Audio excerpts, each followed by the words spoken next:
continuar na presença de Jesus, amém? O centro de tudo é Jesus. Se tu acreditas nisto, fecha os teus olhos nesta manhã e diz com as tuas palavras, se não conheces esta música: Jesus, tu és o centro de tudo. Tu és o centro da minha vida. Amém. O centro. O centro de tudo é Jesus. O centro de tudo é Jesus. Do princípio até ao fim, tu és e sempre has de ser Cristo. Cristo, o centro de tudo é Jesus. O centro de tudo é Jesus. Do princípio até ao fim, tu és e sempre has de ser Cristo. Cristo, tu és o centro, nada se compara a ti. Todo o universo está em tuas mãos. Todo o universo está em tuas mãos, Jesus. Sim, Jesus, o centro de tudo és tu.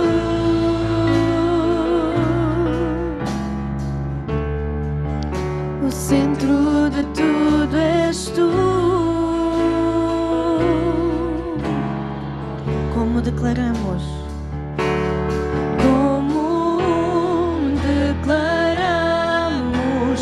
Jesus és o centro, é tudo por ti. Sim, é tudo por ti. Como declaramos? Jesus és o centro, é tudo por ti. Sim, é tudo por ti. Como declaramos? Jesus és o centro, é tudo por ti. Sim, é tudo por ti. Como declaramos? Jesus és o centro, é tudo por ti. Sim, é tudo por ti. Tu és o centro, nada se compara a ti.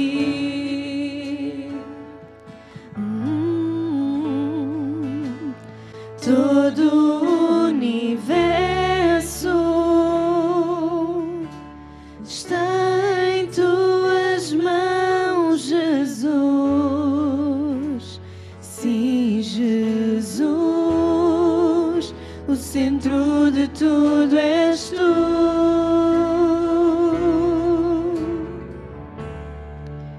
O centro de tudo és tu. Tu és o centro. Tu és o centro. Apresentámos a história de forma diferente. De forma diferente, sim, da forma diferente como costuma ser apresentada, não é? Em que fazemos os reis magos ir até ao presépio, ou ir até à manjedoura e estarem ali com Jesus Cristo, quando na verdade eles não foram, eles não estiveram lá. Então, se nós pensarmos que até à vinda dos reis magos é Natal, e percebemos pela Bíblia que terão passado quase 2 anos entre o nascimento de Jesus Cristo e a vinda dos reis magos, então este acontecimento aqui também acontece durante o Natal. é muito mais próximo do que a vinda dos reis magos, dos magos, não é? Nós evitamos a dizer reis magos, mas eles são, a Bíblia descreve-os como magos, homens de ciência, homens de sabedoria, homens que, de acordo com o nosso tempo, não encaixariam também no nosso padrão de investigadores e de cientistas, mas eram os cientistas daquele tempo, eram que nós poderíamos juntar hoje astrónomos e astrólogos, mas não no sentido que nós pensamos, mas no sentido em que, na antiguidade, eles procuravam descobrir em tudo o significado das coisas. E nos astros procuravam descobrir o significado da vida. Mas também eram astrónomos, no sentido em que procuravam conhecer as leis que regiam esse mesmo espaço. Mas isto acontece muito poucos dias, cerca de 40 dias, assim, entre 8 a 40 dias depois do nascimento de Jesus. Em Lucas, no capítulo 2, no verso 21, lemos que quando o menino tinha 8 dias, circuncidaram-no e puseram-lhe então o nome de Jesus, tal como o anjo indicara antes de ele ser concebido. Chegado o tempo da cerimónia da sua purificação, conforme a lei de Moisés, levaram o menino ao templo de Jerusalém para o apresentarem ao Senhor. É que na lei de Deus está escrito: se o primeiro filho que nascer for menino, deverá ser consagrado ao Senhor. José e Maria ofereceram também um sacrifício, como manda a lei, um par de rolas e 2 pombinhos. Ora, vivia nessa altura em Jerusalém um homem chamado Simeão. Era justo e muito piedoso, e esperava a consolação de Israel. O Espírito Santo estava com ele e tinha-lhe assegurado que não havia de morrer sem ver o Messias enviado por Deus. Simeão foi ao templo guiado pelo Espírito Santo. E quando os pais do menino Jesus o iam apresentar para cumprir o que a lei mandava a respeito dele, Simeão tomou-o nos braços, deu graças a Deus e disse: agora, Senhor, já podes deixar partir em paz o teu servo, conforme a tua palavra. Já vi com os meus olhos a tua salvação, que preparaste para todos os povos. Luz de revelação para os pagãos e glória para Israel, teu povo. Tanto o pai como a mãe de Jesus estavam admirados com o que se dizia dele. Simeão abençoou-os e disse a Maria, sua mãe: este menino é para muitos em Israel motivo de ruína ou salvação. Ele é sinal de divisão entre os homens, para revelar os pensamentos escondidos de muitos. Uma grande dor, como golpe de espada, traspassará a tua alma. Vivia também em Jerusalém uma profetisa chamada Ana, filha de Fanuel, da tribo de Asser. Já tinha 84 anos de idade e tinha-lhe morrido o marido ao fim de 7 anos de casada. Depois continuou sempre viúva e não saía do templo onde adorava a Deus, de dia e de noite, com jejuns e orações. Ana apareceu naquele momento e começou também a louvar a Deus e falava do menino a todos os que esperavam que Deus salvasse Jerusalém. Depois de terem cumprido tudo o que a lei de Deus manda fazer, José e Maria voltaram com Jesus para a sua terra, Nazaré da Galileia. O menino crescia e tornava-se mais forte e cheio de sabedoria, e a graça de Deus estava com ele. O capítulo 2 de Lucas relata a vida de Jesus Cristo, desde o seu nascimento até ao fim da sua infância, os 12 anos. Como na época dos 12 anos, já passou muito depois de Natal, estava só a referir que uma coisa interessante, só Lucas faz o relato do nascimento de Jesus. E fala de uma forma muito simples, muito breve. Normalmente todos os relatos que existem destes acontecimentos costumam ser um bocadinho fantasiosos. É necessário embelezar as coisas, é necessário dar mais conteúdo, mais romance, mais animação. E então conta-se o que não sabemos, o que não está lá. E Lucas escreveu aquilo que era fundamental. E centrou-se no facto de Jesus Cristo ter nascido em circunstâncias muito pobres, muito humildes. E aquilo que era fundamental, o Salvador nasceu de forma humilde e frágil. E é isso que ele tenta marcar. E, curiosamente, se nós pensarmos bem, cruzarmos Mateus com Lucas, percebemos que Jesus nasce e ele vai ao templo com 40 dias, porque o que a lei estabelecia é que ele, ao 8º dia, era circuncidado e seria atribuído o nome.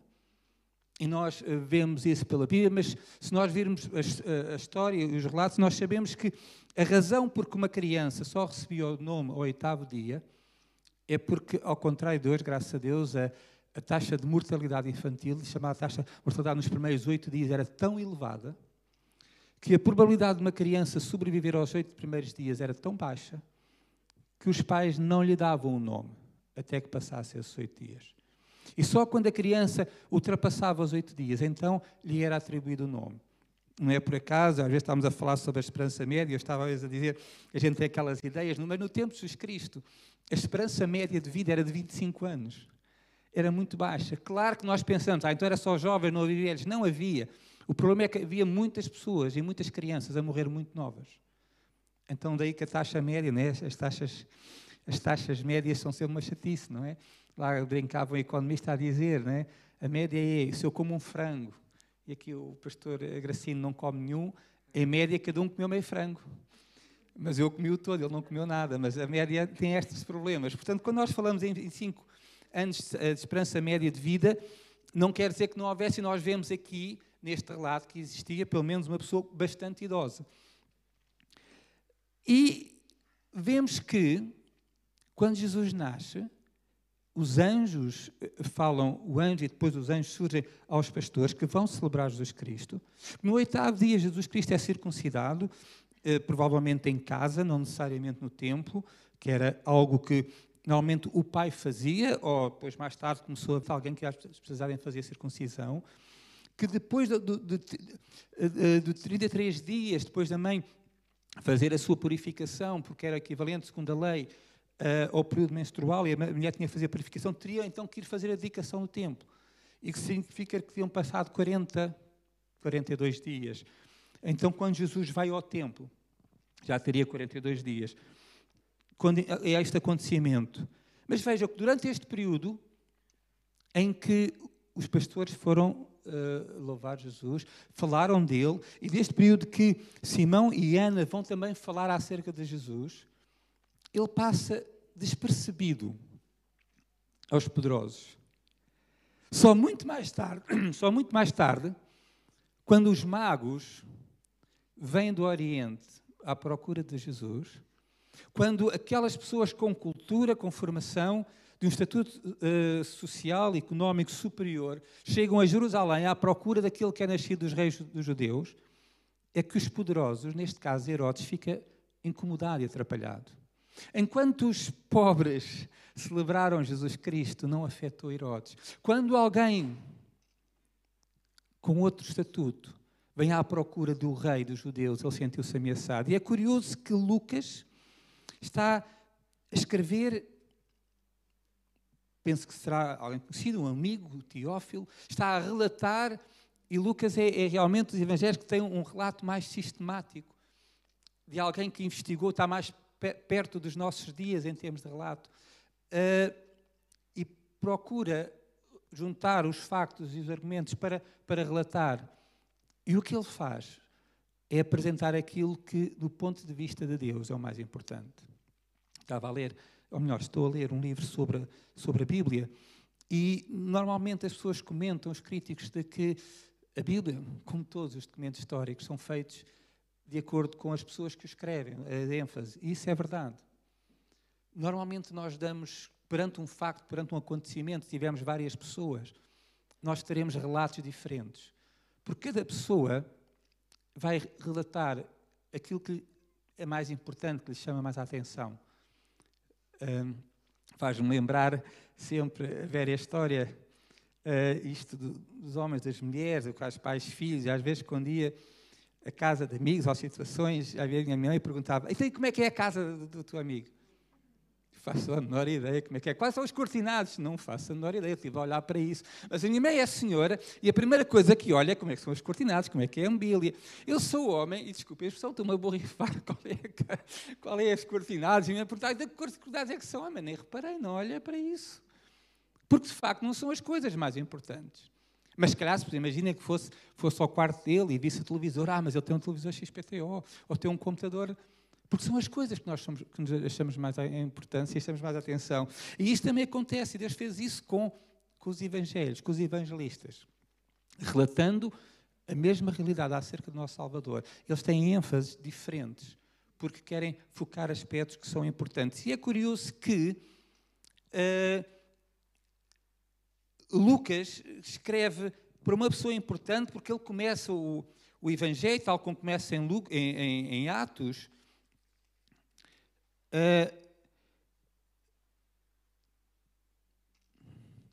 usa a expressão excelentíssimo Teófilo. Pareceu-me adequado também a mim, excelentíssimo Teófilo, relatar-te a ti.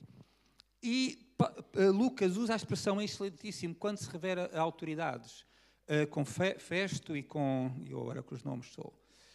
Em Atos 23, 24, ele usa a mesma expressão quando está...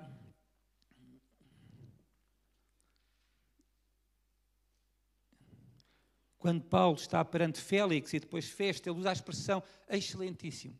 O que dá a entender que este Teófilo seria alguém de um estatuto ou de uma classe social superior. Aqui ele se dirige com certa expressão e usa a expressão excelentíssimo. Então ele está a falar para alguém que seria uma pessoa importante. E o que ele está a descrever e a relatar é que Jesus Cristo, o Salvador do mundo, nasceu de uma forma humilde, foi adorado e atraiu pessoas humildes. E Lucas enfatiza muito a dimensão da pobreza e das limitações humanas e da fragilidade humana.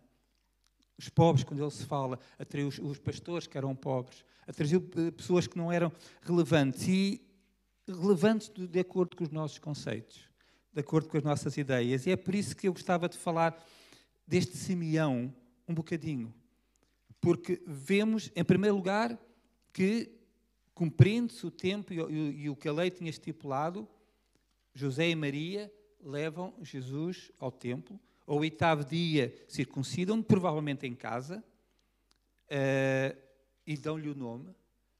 E quando ele tinha 6 semanas, 40, 41, 42 dias, ele é levado ao templo para cumprir o que foi estabelecido pelo templo.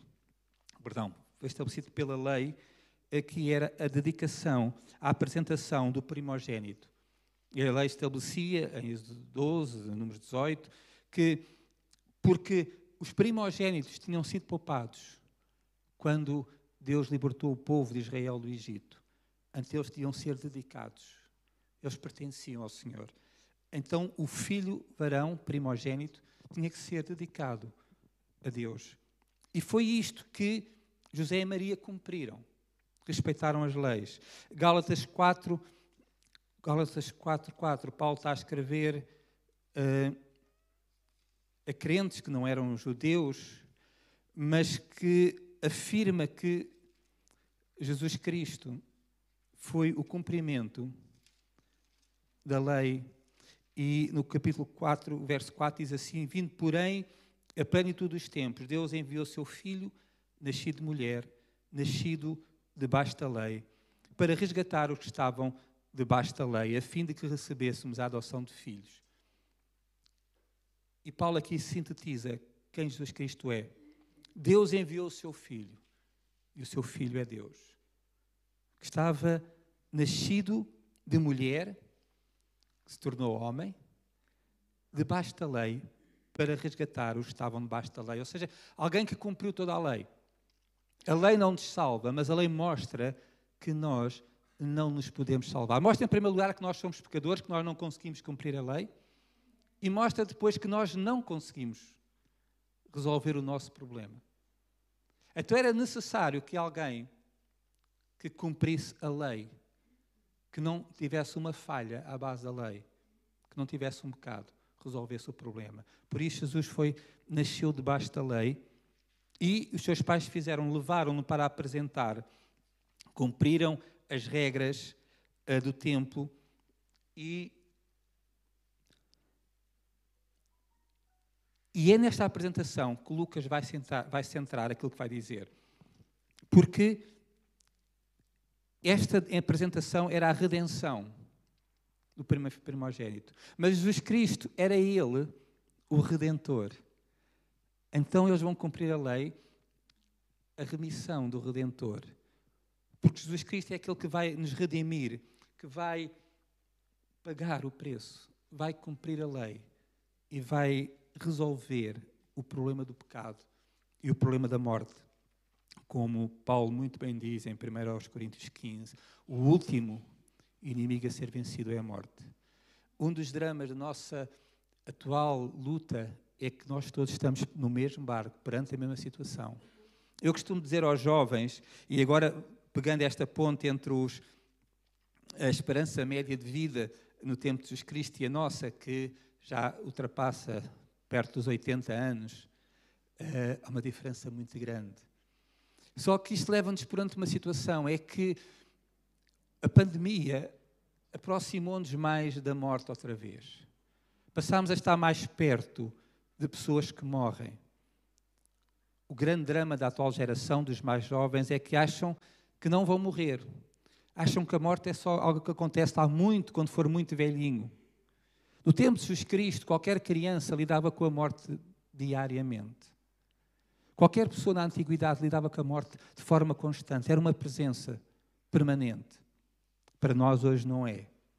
E não estou a dizer que é mau isso. Mas a única dificuldade é que achamos que é algo que não nos vai atingir. E permite-nos, como gerações mais novas, arrastar as nossas expectativas, as nossas ambições, o nosso alvo alcançar, e permite-nos muitas vezes ficar no presente, porque afinal a vida está a correr bem, as coisas vão correr sem grandes dificuldades.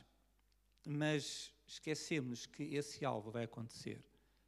Um dos grandes dramas, eu ouvi colegas meus diziam, o problema do cristianismo não lida com a questão da morte. E eu disse, não, mas o cristianismo na pessoa de Jesus Cristo resolveu o problema da morte.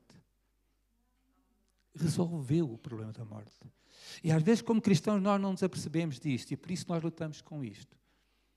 Um aspecto importante desta pandemia é que nos pôs de volta à presença da morte constante, à presença diária da morte. E todos os dias ouvimos, e hoje também temos as estatísticas que nos dizem a estatística dos mortos. E de repente a morte tornou-se a ser algo que nos invade diariamente. Nos assusta, nos preocupa. Mas como cristãos nós temos que nos focar na importância do Natal, daquilo que Jesus Cristo fez, porque Ele veio redimir. E a lei de Deus é boa porque veio nos mostrar que nós somos pecadores. Mostrar que nós não cumprimos o plano para o qual Deus nos criou e que Deus quer nos trazer de volta para esse plano e falo em Jesus Cristo. 1 Pedro 1,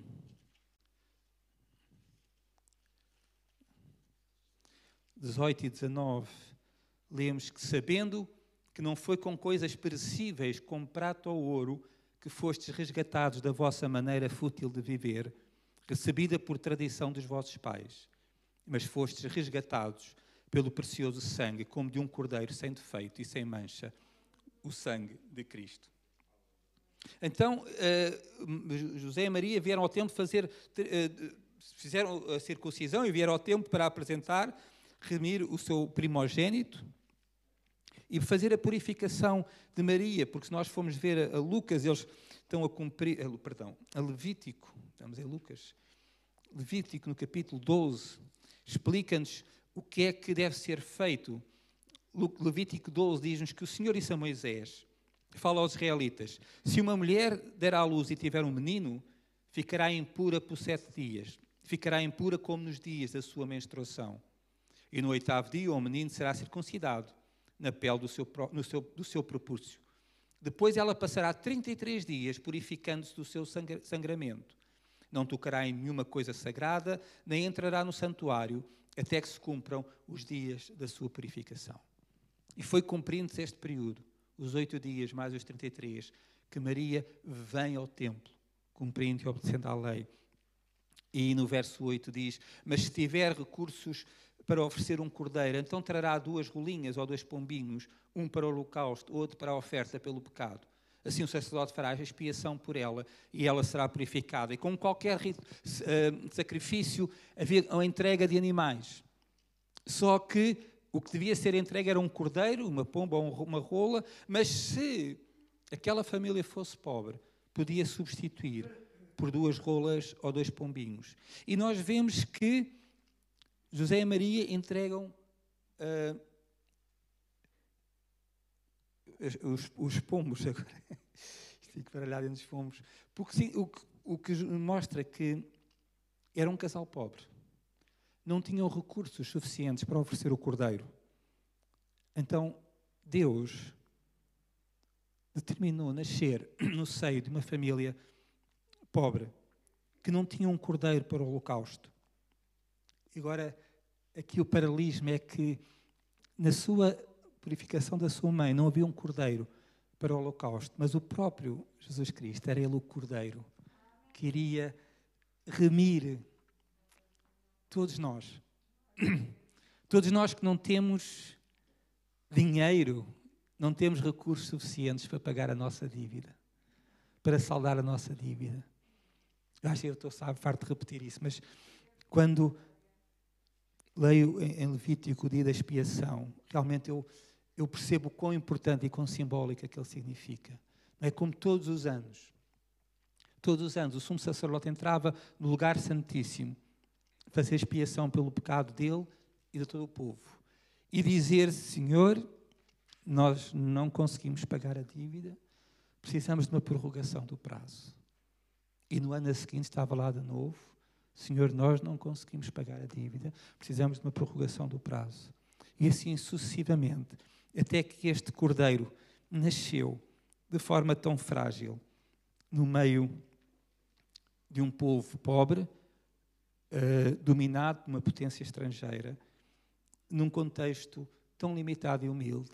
Sabe, eu quando penso no Natal, quando penso no nascimento, no percurso de Jesus Cristo, eu partilhei isso aqui no domingo, é um dos milagres mais impressionantes. Não houve nada que Jesus Cristo tivesse feito que fosse relevante humanamente. Todas as pessoas famosas da história do mundo fizeram coisas grandes. E Jesus Cristo faz um percurso em que não fez nada daquilo que as pessoas importantes do mundo fizeram. Mas fez a única coisa que nenhum de nós, nenhum destas pessoas importantes pôde fazer. Foi levar-nos de volta ao Pai, levar-nos de volta a Deus, levar-nos de volta à nossa origem, ao facto de nos tornar verdadeiramente seres humanos. Só por causa dele nós podemos ser. E, apesar de forma discreta, porque quando eles foram ao templo fazer isto, não foram os únicos. E nós percebemos isto porque, por exemplo, em Belém, e aqui eles não estão em Belém, eles foram a Jerusalém, não sendo muito longe, Belém de Jerusalém, mas nasceram muitas crianças naquela zona. E nós percebemos isto em Mateus, quando Herodes manda matar as crianças que nasceram em Belém. São muitas. Então, Jesus Cristo não foi a única criança a nascer naquela altura, naquele dia, na noite de Natal, no período de Natal, nas festas de Natal, nasceram muitas outras crianças. E tal como ele, muitas outras crianças estavam a ser dedicadas e as suas mães estavam a fazer a purificação no templo. E o que faz diferença, e o que se percebe é que de repente surge. E vejam como Lucas, que está a escrever para uma pessoa importante, não relata, não nos diz quem é o sacerdote que está a oficiar o ato. Não nos diz quem são as pessoas importantes que estão no templo, que estão a falar e estão a tratar do processo, da dedicação, da purificação.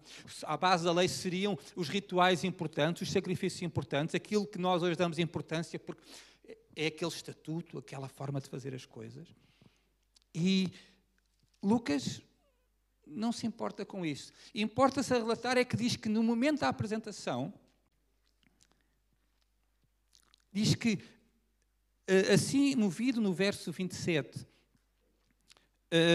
movido pelo Espírito Santo, foi ao templo, e quando os pais levaram o menino Jesus para fazer por ele conforme ordena a lei, Simeão o tomou nos braços. Vejam, os pais vão com ele ao templo, vão entrar para fazer os rituais, e Simeão dirige-se aos pais e pega naquela criança ao colo. Vejam, os pais a entrar e um estranho aproxima-se deles e pega naquela criança. E Lucas está a dizer, o que é importante deste acontecimento não é o ritual em si. É importante que os pais o cumpriram, mas não foi o ritual que fez alguma coisa importante, que transformou alguma coisa. foi o facto de Deus usar um homem do qual não sabemos absolutamente nada. Sabemos que é aquilo que é importante para Deus, e é isso que Lucas diz. Um homem chamado Simeão era justo e temente a Deus. O que é importante deste homem? O que é fundamental deste homem? Para Deus, é justo e temente a Deus. Qual é a profissão dele? Não sabemos. Qual é a idade? Não sabemos. Claro que aqui gostamos todos de regar. Todos dizemos que ele é um idoso, mas nós não sabemos se ele é um velho. A tradição diz que ele teria 113 anos. Mas isto é a tradição, a Bíblia não nos fala. E também interpretamos mal o que ele diz, porque ele diz que temente a Deus e esperava a consolação. Tinha algo que é fundamental para nós como cristãos: esperança. O Natal é o cumprimento da promessa de Deus e é a promessa de esperança. Eu gosto muito quando Paulo termina as suas cartas, quando escreve a Timóteo, a esperança de vida que nós temos em Deus. E Paulo está prestes, pronto a morrer. Ele vai morrer muito em breve. Paulo tem a noção disso. E um homem que está prestes a morrer diz: eu tenho esperança de vida.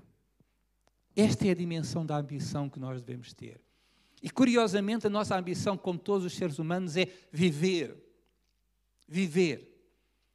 E há uns anos, uma senhora que era política, escreveu, ela faleceu de cancro, e escreveu um artigo muito pouco antes dela morrer, que me marcou muito. Ela contrastou entre o ter uma vida boa e uma boa vida. Há muitas pessoas que gostam de ter boas vidas. Então, quando nos aproximamos, este ano não podemos fazer na passagem de ano, as pessoas querem desfrutar a boa vida. Curtir, beber, desfrutar o dia-a-dia, o presente, a falta de esperança. A vida são 2 dias, vamos gozar a vida que nós temos, vamos ter uma boa vida. E passamos ao lado de uma vida boa. Uma vida com propósito, com objetivo, com sentido, com uma esperança de futuro. E esta senhora marcou-me porque, apesar de ser católica, aquele artigo mostra que ela conhecia a pessoa de Jesus Cristo.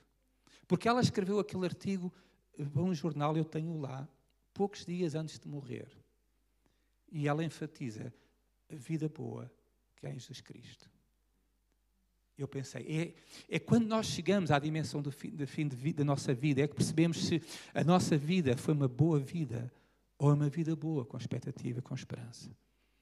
E o que a Bíblia nos diz perante a importância dos poderosos, dos pobres, das pessoas, Lucas, que era um homem culto, um homem com conhecimentos, um cientista também para a altura, que escreve para uma pessoa importante, ele diz para Deus, o mais importante é alguém justo, temente a Deus, que espera a consolação de Israel, a vinda da salvação, a vinda, e pegando naquilo que nós partilhámos na festa, a alegria. A consolação tem a ver com alegria. É que perante um sofrimento, perante uma dor, nós nos sentimos consolados. E só a alegria pode fazer isto. E a única verdadeira alegria que permite persistir ao longo de todos os percursos, todo o sofrimento, toda a dor, é a alegria do Evangelho, do nascimento de Jesus Cristo, do Natal. É por isso que este homem entra e está à espera da consolação e o Espírito Santo estava sobre ele. Alguém que tinha um relacionamento com Deus de forma tão pessoal, que o Espírito Santo estava com ele, e de tal forma que ele vai ao templo dirigido pelo Espírito Santo. Alguém olhando podia dizer, olha, foi uma coincidência. Ele foi ao templo, o que significa que aquele homem não era um sacerdote, nem um levita, não sabemos, a Bíblia não refere isso, mas não era alguém que frequentava o templo com regularidade. Mas era um homem que tinha uma relação permanente com Deus. E o Espírito Santo o dirige, alguém que é guiado pelo Espírito Santo para ir ao templo. E ele vai ao templo. E então encontra o Messias, Jesus Cristo.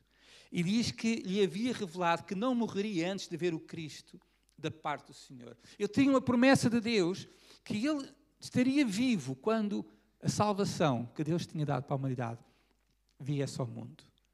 E o Espírito Santo ter-lhe dito, olha, é agora, vai lá que tu vais encontrá-lo. E ele vê os pais entrar e vai perante os pais e pega naquela criança. Agora vejam, a esperança, a diferença.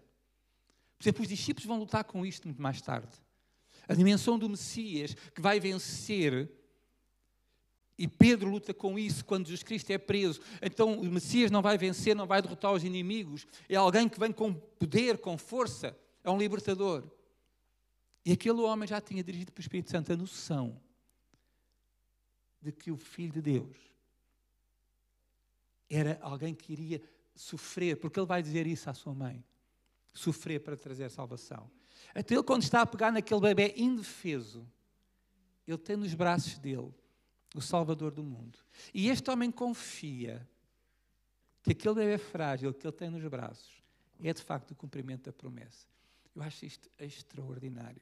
Como esta pessoa depende de Deus e confia em Deus e não vê as coisas como os olhos humanos as veem, como o que está à frente de nós nos mostra, nos aparentemente mostra o que é as coisas. Assim o indivíduo foi ao templo e quando os pais levaram o menino para fazer com ele conforme Simeão tomou nos braços, louvou a Deus dizendo, Senhor, agora podes deixar ir em paz o teu servo, segundo a tua palavra. Isto não quer dizer que ele morreu logo a seguir. Nem sequer nos diz quantos anos mais ele viveu à face da terra. A única coisa que nós sabemos é que Deus prometeu-lhe que em vida ele veria. E prova também que, a partir do momento que ele viu a salvação, tudo o que era fundamental para ele estava alcançado na vida. Agora podes deixar ir. Agora podes partir. Agora posso partir. Não quer dizer que ele tivesse morrido logo, a Bíblia não nos diz isso. Pode ter vivido muitos anos depois, não sabemos isso. Não é relevante. O que é relevante é que ele sabia que em vida iria ver o Salvador. E quando visse, a sua ambição fundamental da vida teria sido realizada. E é isto que é extremamente importante.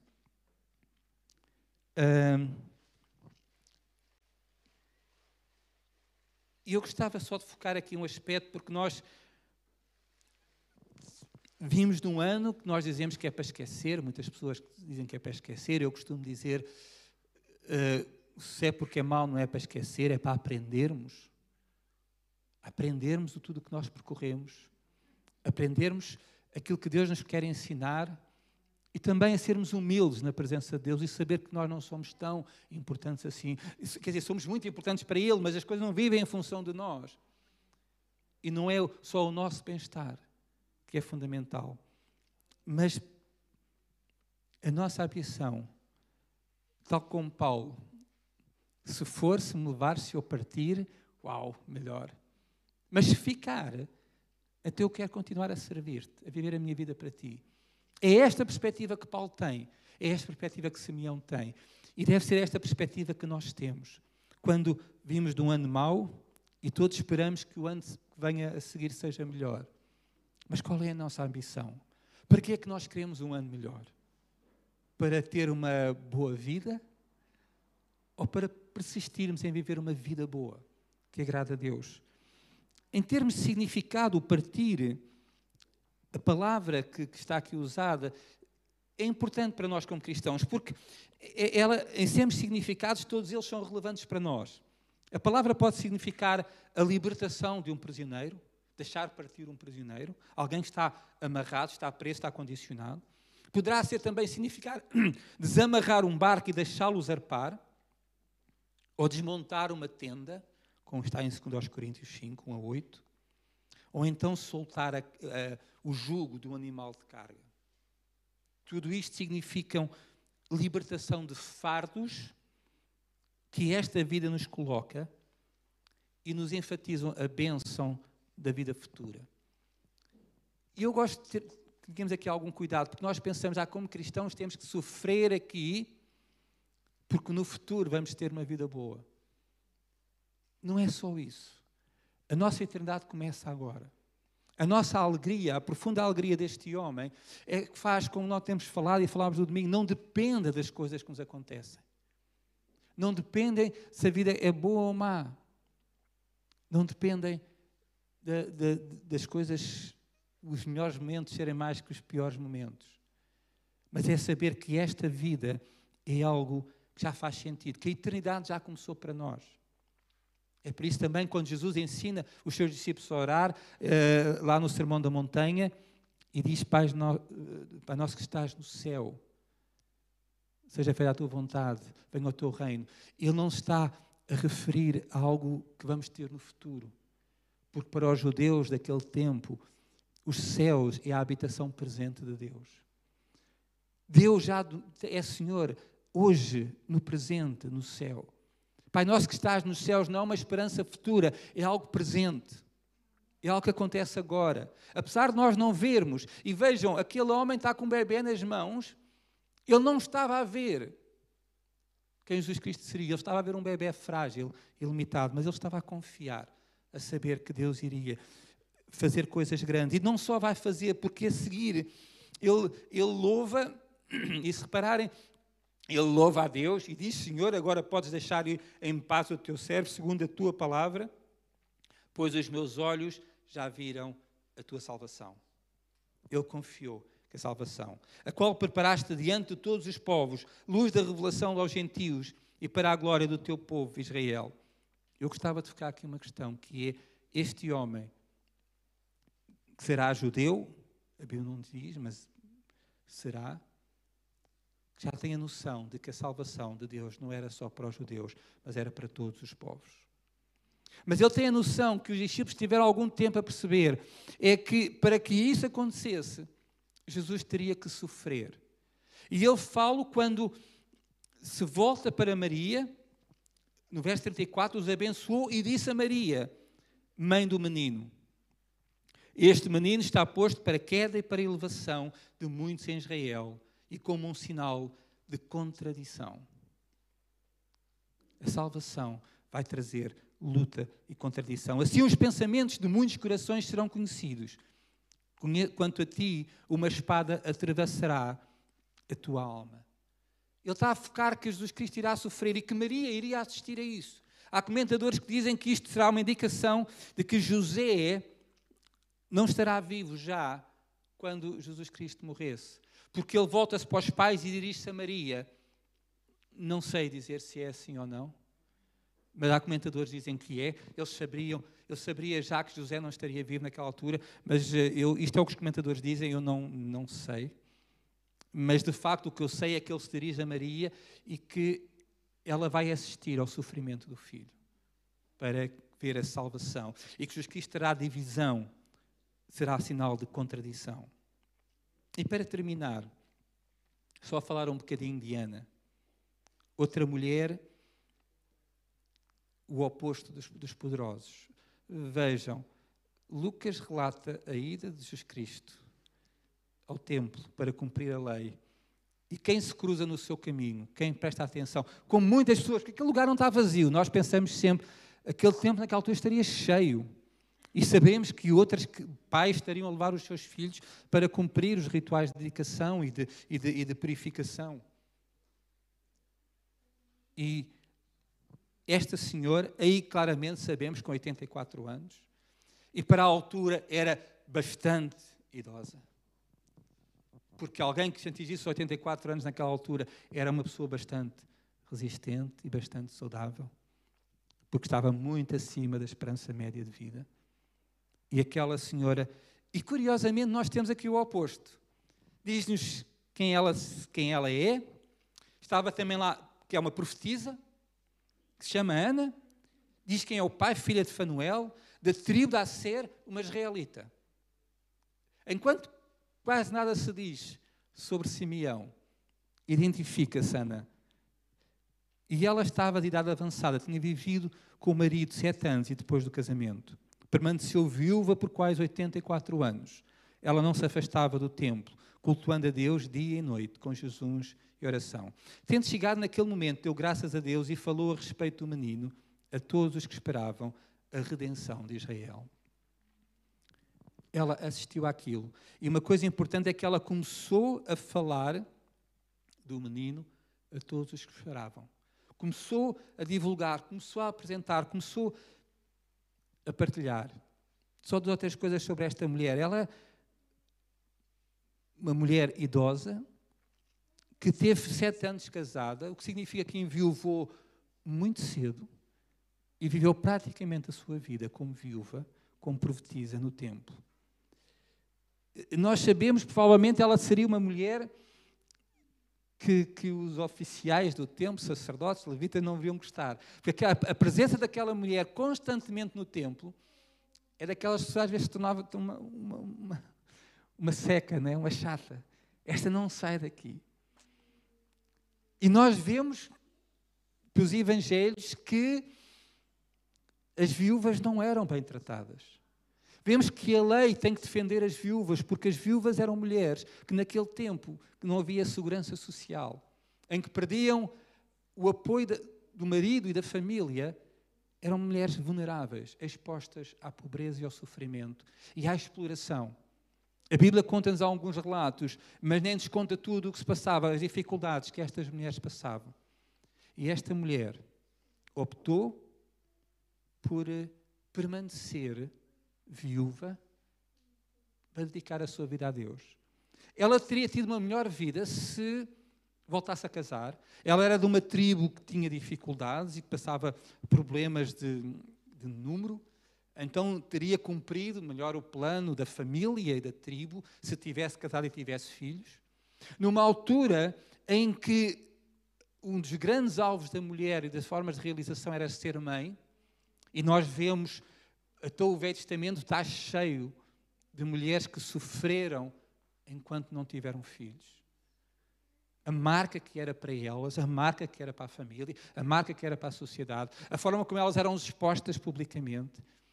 E esta mulher não se importou de viver uma vida exposta à pobreza, exposta ao abuso dos outros e à desvalorização de nunca ter sido mãe, para poder servir a Deus e cultuar a Deus. Estas 2 pessoas dedicaram a sua vida. São contrastes. Não sabemos qual é a profissão de Simeão. E para Lucas não é relevante. Infelizmente para nós muitas vezes é. Mas para Deus não é. Todos nós somos chamados para viver, para trabalhar. Temos dons, temos capacidades, temos formações diferentes com as quais contribuímos para a sociedade e para a igreja. E isso não tem que mudar. O facto de eu ter tido a minha formação, eu sei hoje claramente que tem a ver com o plano de Deus para a minha formação e para o meu serviço da igreja. E que muitas vezes nós pensávamos estar a tempo integral ou não estar a tempo integral. E eu costumo dizer, eu sempre vivi em tempo integral para Deus. Mesmo quando estou no meu local de trabalho. E provavelmente foi o que aconteceu com este homem. Sempre vivia uma relação cheia do Espírito Santo e servia a Deus. Então nós não podemos usar o argumento de que o meu tempo ou o meu trabalho não permite. Não é o nosso tempo ou o nosso trabalho que permitem ou não que nós sirvamos a nosso Deus, tenhamos comunhão com Ele e abençoemos os outros. É a nossa relação com Deus, é deixar que o Espírito Santo nos guie, nos dirija. Mas também temos que perceber que Jesus Cristo tem que ser a pessoa mais importante para nós. Tem que ser o nosso alvo de vida, a nossa esperança, a nossa ambição. O que é que eu quero na vida? Eu costumo dizer aos jovens, já partilhei com eles isso várias vezes. O mais importante na minha profissão é o meu testemunho. E já partilhei 2 ou 3 situações em que Deus trabalhou, apesar dos meus erros, para que o seu nome fosse glorificado. Alturas em que eu pensei que eu tinha estragado o meu testemunho e Deus trabalhou para que isso não acontecesse. A coisa mais importante quando eu entro no local de trabalho é que o nome de Jesus Cristo seja glorificado. Com tudo o que eu faço e o que eu digo, não ponho em causa o testemunho de eu ser discípulo de Jesus Cristo. É claro que isso significa também eu trabalhar bem, ser um bom profissional, porque se eu for um preguiçoso e não for desonesto, eu estou logo a dar mau testemunho. Não quer dizer que seja o melhor. Eu sei que houve uma leva aí em que os cristãos têm que ser os melhores. Não, nós temos que dar o nosso melhor, o que nós temos para dar. Mas eu já trabalhei e tenho trabalhado com colegas que eu sei, dirigentes, homens mais novos do que eu, e que eu sei que eles são melhores do que eu. tecnicamente e profissionalmente. E eu gosto de trabalhar com eles, porque eu gosto de trabalhar com pessoas que são melhores do que eu, porque posso aprender mais com elas e me ajudam a caminhar. E nós, como cristãos, também temos que fazer isto. Temos que ser assim, temos que dar este testemunho. Mas agora, com isto, acontece o que Ana fez, que ela dedicou toda a sua vida a Deus para servir, para adorá-lo, para glorificar. Então, eu gostava que nós ficássemos com o exemplo destas duas pessoas, que entre o Natal e o Ano Novo, claro que já é depois do Ano Novo, também é verdade que nós sabemos que Jesus Cristo não nasceu no dia 25 de dezembro, então nasceu mais tarde, então não tinham esta tensão, agora passou-se no Natal, agora veio-se no Ano Novo, mas para nós que vivemos neste tempo, para nós que estas datas são celebradas aqui, e para nós que vivemos nesta tensão entre o celebrar o Natal e agora as expectativas que temos para o próximo ano, quando avaliamos o ano que passou, que seja este desafio de a nossa ambição é ter uma vida boa, que só é possível ter com Jesus Cristo. A expressão bíblica de vida boa é quando Jesus diz: eu vim para que tenham vida e vida com abundância, vida com propósito, com sentido. A boa vida parece agradável no curto prazo, nunca o é no longo prazo. Nunca é na continuação da vida. É uma vida que termina em perdição, em sacrifício, em sofrimento, em dor e, curiosamente, no contrário daquilo que nós esperamos. Mas isto só é possível com Jesus Cristo. Independentemente de se as vacinas vão resolver o problema da pandemia, se vai surgir um outro problema ou outra dificuldade que nos afeta a todos, ou alguns de nós. Porque, infelizmente, nós somos tão egoístas que só nos preocupamos. Quantas vezes nós duvidamos de Deus porque na minha vida aconteceu algo errado? Mas quantas vezes nós estamos tão contentes porque a vida nos está a correr bem e ao nosso lado alguém, um irmão, um familiar, um amigo, está num sofrimento tão grande, mas porque não nos diz diretamente respeito, nós não queremos saber. Mas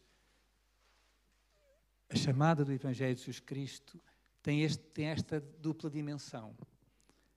É dar-nos sentido a nós, qual é a nossa ambição de vida, para quem é que nós queremos servir, quais são os nossos alvos, o que é que nós queremos construir em termos do novo ano, ou no próximo dia, do dia de amanhã, para viver esta vida com sentido e com propósito, esta esperança. Mas, ao mesmo tempo, saber que nós não estamos sozinhos neste percurso. Temos outros que têm que vir caminhar connosco. E que nós somos chamados a trazê-los para caminhar connosco. Porquê? Porque o Deus que nos criou nos amou de tal forma que deu o seu Filho único para que nós possamos ter vida. Cumprir a lei. Quando perguntaram a Jesus Cristo qual é os maiores mandamentos, qual é a lei, e ele sintetizou: a lei é ama ao Senhor teu Deus acima de todas as coisas. Com a tua mente, com o teu coração, com a tua alma, com as tuas forças. Com tudo o que tu és, ama a Deus acima de todas as coisas. E logo a seguir, o segundo mandamento, semelhante a este, não pode ser separado deste, é ama o teu próximo como a ti mesmo. Sabe, e Jesus Cristo em João 13, ele vai pegar nesta dimensão e vai dizer: não, o novo mandamento vos dou. Assim como eu vos amei, amai-vos uns aos outros. Cumprir a lei, irmãos, é cumprir este mandamento de Jesus Cristo. Cumprir a lei hoje não é fazer aqueles rituais. Porque aqueles rituais apontavam para esta dimensão profunda da lei. Amar a Deus acima de todas as coisas, ao teu próximo que a ti mesmo. Mas Jesus Cristo trouxe esta dimensão.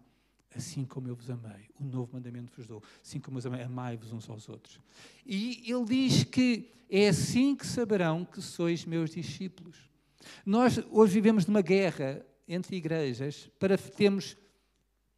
para aparentarmos sermos os melhores cristãos ou os maiores cristãos. Fazemos aquilo que nos mostra que nós somos mais ou menos. E Jesus diz: olha, a única forma como as pessoas vão saber que vocês são meus discípulos, são minha igreja, é porque vocês se amam uns aos outros. Que a nossa ambição este ano, irmão, seja amar o nosso Deus acima de todas as coisas, amar o nosso próximo, cumprir a lei e amar-nos uns aos outros, porque foi assim que Jesus Cristo nos amou.